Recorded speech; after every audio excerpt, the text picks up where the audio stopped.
여러분 안녕하십니까? C채널 뉴스입니다. 계속되는 한국교회 분열로 교회 연합도 방향성을 잃고 있다는 지적이 이어지고 있습니다. 이에 한국교회 연합이 교회의 연합과 일치를 위한 토론회를 개최했습니다. 유성훈 기자가 보도합니다. 토론회 참석자들은 진보와 보수 모두를 대변하는 교회 연합이 되어야 한다는데 뜻을 같이 했습니다. 아울러 한국교회를 대표하는 지도자들은 높은 도덕성이 있어야 한다는 것입니다. 한국교회 연합운동의 현황과 방향을 주제로 발표한 박명수 교수는 한국교회를 대표하는 연합단체를 만드는 일은 매우 어렵지만 반드시 필요하다고 주장했습니다. 박 교수는 대표적인 연합단체가 있어야 하는 이유로 국가기관을 상대로 한국교회를 대표하고 타종교와의 관계에서 기독교를 대변할 필요성 등을 언급했습니다. 한국기독교 연합기관은 한국 사회의 반기독교적인 운동을 직시하고 한국 사회의 기독교에 대한 우호적인 분위기를 조성하기 위해서 노력을 해야 됩니다. 아마 이것이 지금 현재 한국기독교가 당면한 가장 중요한 과제가 아닐까 이렇게 생각합니다. 또한 박명수 교수는 한국교회 연합기구가 현재 처해 있는 한국교회의 현실을 제대로 파악하고 각종 문제에 대한 해결책을 마련해 한국교회를 다시 한번 일으키는 역할을 해야 한다고 주장했습니다. 신자들은 타종교로 지금 이동을 하고 있습니다. 아까 말씀드린 것처럼 대형교회는 리더십 교체 과정에서 계속적으로 지금 문제가 일어나고 있습니다.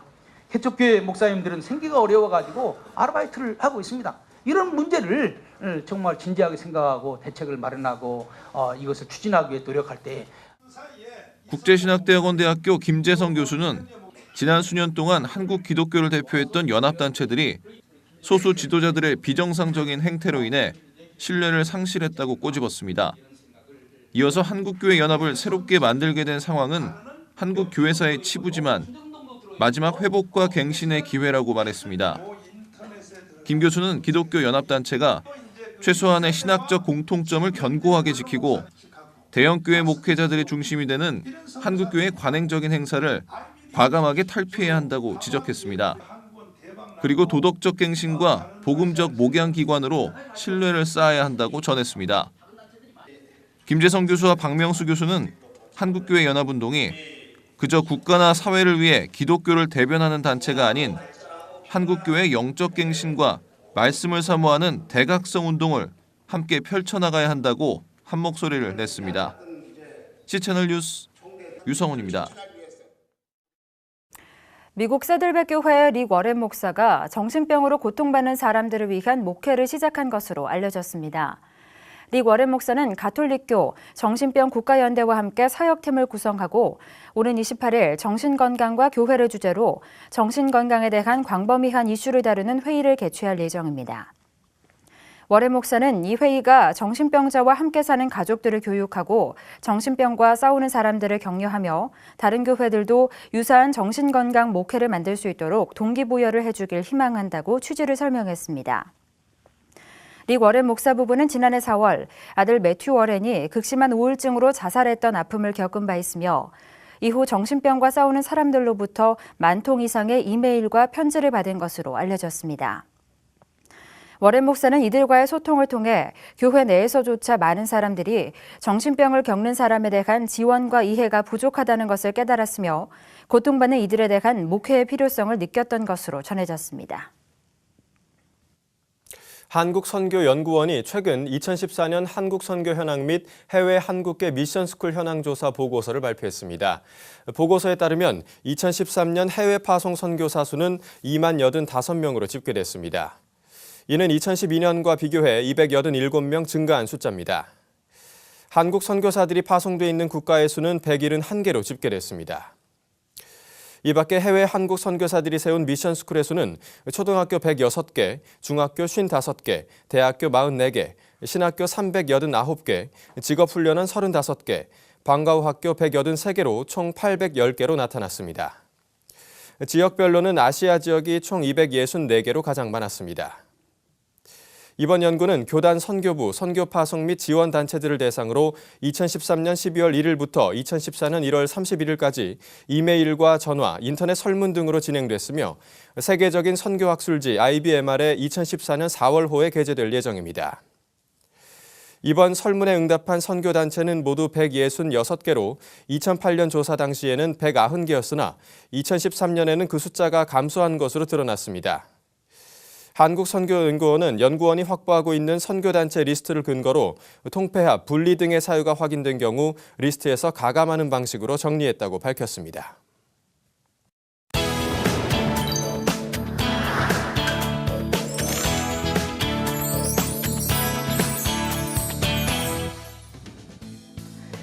보지 않고 믿는 믿음은 복되다. 예수님께서 말씀하셨는데요. 만일 믿음이 있어야만 눈에 보이고 사용할 수 있는 무기가 있다면 어떨까요? 오늘 문화산책에서는 믿음에 대한 성경적 메시지를 상상력을 더해 풀어낸 판타지 동화 큰나라 소개해드리고요. 이어서 조니 무어의 신간, 더럽혀진 하나님 소개해드립니다. 4개의 왕국에서 다른 언어, 문화, 다른 생각으로 살아가는 4명의 친구들이 비둘기가 끄는 마차를 타고 3번째 하늘에서 만났습니다. 하나님 나라의 메시지에 동화적 상상력을 더한 판타지 동화 큰나라입니다. 큰나라는 총 2권으로 이루어진 판타지 동화 시리즈인데요. 읽는 분들께서 기독교적인 세계관을 좀 더 흥미로운 이야기를 통해서 접하고 또 공감할 수 있는 부분들을 끌어내고 싶어서 쓰게 된 작품입니다. 디나와 로조, 루카, 단은 재앙으로 사라져가는 자신들의 나라를 구하기 위해 선택받은 4명의 친구들인데요. 이들은 불의 검, 조약돌 방패, 빛의 화살, 얼음 화살이라는 하나님 나라의 무기를 하사받고 재앙의 근원지인 서쪽 창고문을 닫기 위해 긴 여행을 떠납니다. 그런데 무기가 심상치 않습니다. 믿음이 없으면 볼 수도 사용할 수도 없는 무기이기 때문입니다. 기도를 하던 중에 하나님께서 저에게 주셨던 것이 히브리서 11장 1절 말씀인데요. 믿음은 바라는 것들의 실상이요 보이지 못한 것들의 증거니. 그랬을 때 보통 기존에 있는 모험물에서 어떤 악의 세력을 물리칠 때 자신의 힘이나 아니면 다른 어떤 마법적인 요소들을 빌려서 해치운다면 이번에는 믿음으로 나타나고 믿음이 있었을 때만 보이는 무기들을 한번 아이들에게 소개를 하고 그 믿음의 가치에 대해서 알려주면 얼마나 좋을까.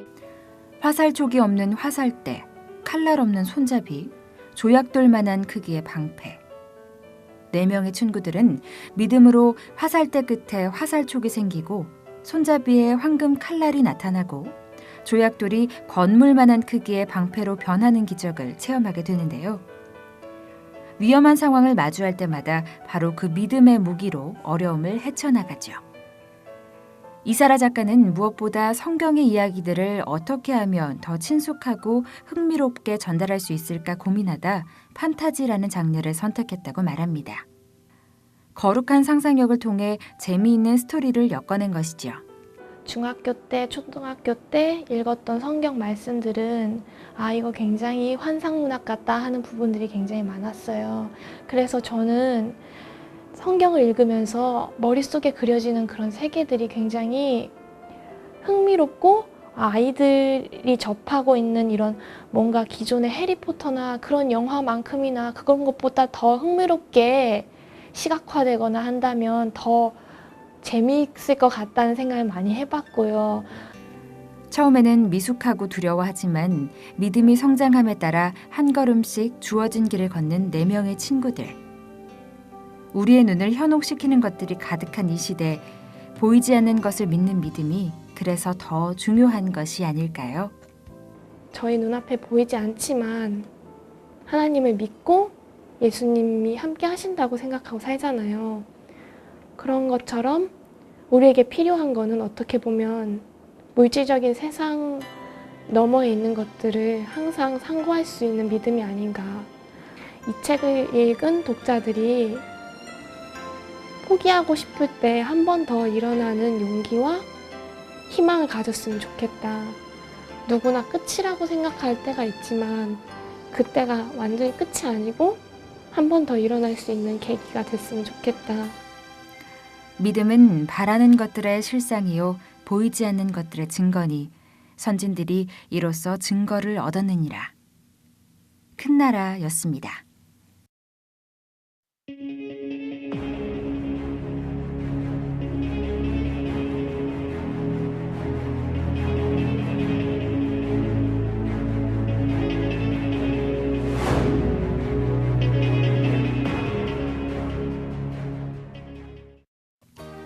은혜. 여기 은혜를 이야기하는 책 한 권이 출간됐습니다. 더럽혀진 하나님입니다. 저자 조니 무어는 이 시대를 살아가는 사람들에게 예수님이 과연 어떤 분이신지에 대해 질문하는데요. 갈색머리에 푸른 눈동자, 깨끗하고 깔끔한 성인의 모습을 떠올리는 대부분의 사람들을 향해 그렇지 않다고 이야기합니다. 예수님은 땀냄새 풍기는 삶을 사셨고 사막을 따라 예루살렘까지 거니시며 수백만 명의 사람들을 만나셨다는 겁니다.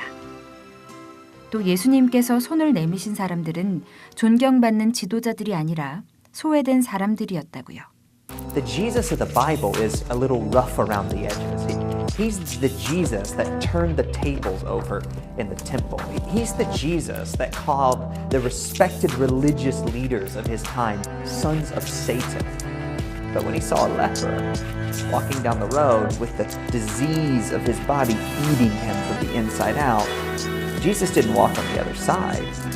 He touched that man that no one else would touch, and he healed him. 저자는 세상을 깨끗게 하기 위해 스스로 더러운 하나님이 되기를 자초하셨던 예수님의 생애를 강조합니다. 그리고 바로 그것이 은혜라고 말합니다. 그리고 동시에 그 은혜를 받은 우리가 어떤 삶을 살아가야 하느냐고 질문하지요. What would happen if you and if I joined Jesus in the trenches? 더럽혀진 하나님은 이 시대가 안고 있는 여러 문제들과 아픔, 그리고 그와 관련된 다양한 일화들을 소개하며 은혜를 받은 우리가 예수님 닮은 삶을 살아야 한다고 독자들에게 권면합니다. 소망 없는 사람에게 소망의 원천이 되고 세상에서 예수 그리스도를 필요로 하는 사람들에게 먼저 다가가는 삶. 은혜의 감격이 강문처럼 흐르는 세상. 지금 우리에서부터 시작될지도 모릅니다. 더럽혀진 하나님이었습니다. 다음 소식입니다. 지난 2월 임시국회에서 다뤄질 예정이었던 북한 인권법안의 국회 통과가 무산된 가운데 여야가 내놓은 법안들이 모두 수정될 필요가 있다는 주장이 나왔습니다. 한국기독교교회협의회 화해통일위원회가 마련한 토론회에서 원광대 황재욱 교수는 북한 인권법은 보편적 인권에 입각하면서도 남북관계의 특수성이 같이 고려돼야 한다며 현재 새누리당과 민주당이 내놓은 법안들은 이러한 점에서 균형감이 부족하다고 주장했습니다. 황 교수는 여야의 법안이 북한 인권 문제를 정치화하거나 법안의 실효성 확보가 부족할 뿐 아니라 인도적 지원 범위가 명확하지 않는 등의 문제가 있다며 법안에는 법적, 정치적, 국제적, 남북관계 모두를 고려한 사회통합적 합의 내용이 담겨야 한다고 제안했습니다. 한편 북한 인권 관련 법안은 새누리당과 민주당이 각각 5건씩 제출하고 있으며 4월 임시국회에서 재논의될 것으로 보입니다. 아프리카 나이지리아의 이슬람 반군이 최근 나이지리아 북동부에 있는 교회 20곳을 파괴한 것으로 알려졌습니다. 나이지리아 가톨릭교회 올리버 다쉐 돔 주교는 지난 2009년 나이지리아 북동부 지역에서 반란이 일어난 후 500여 명이 사망했으며 최근 2주 사이에는 60명의 어린이를 포함해 적어도 180명이 살해되고 교회 20곳이 파괴됐다고 전했습니다.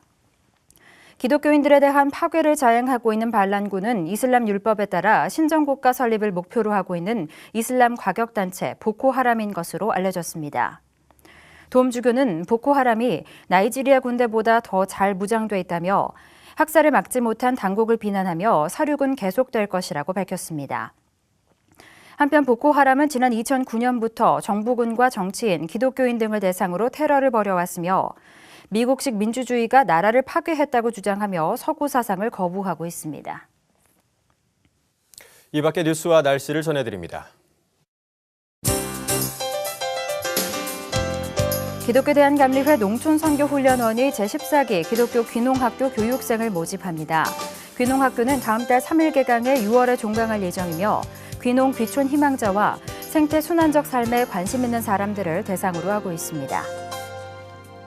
한경직 목사 기념사업회가 지난 5일 영락교회에서 열린 제33회 정기총회에서 올해 한경직 목사 자료전집을 출판하기로 결정했습니다. 한경직 목사 자료전집은 한경직 목사의 설교, 강연, 예화, 전기 등 12권의 문서와 DVD 자료로 구성될 것으로 보입니다.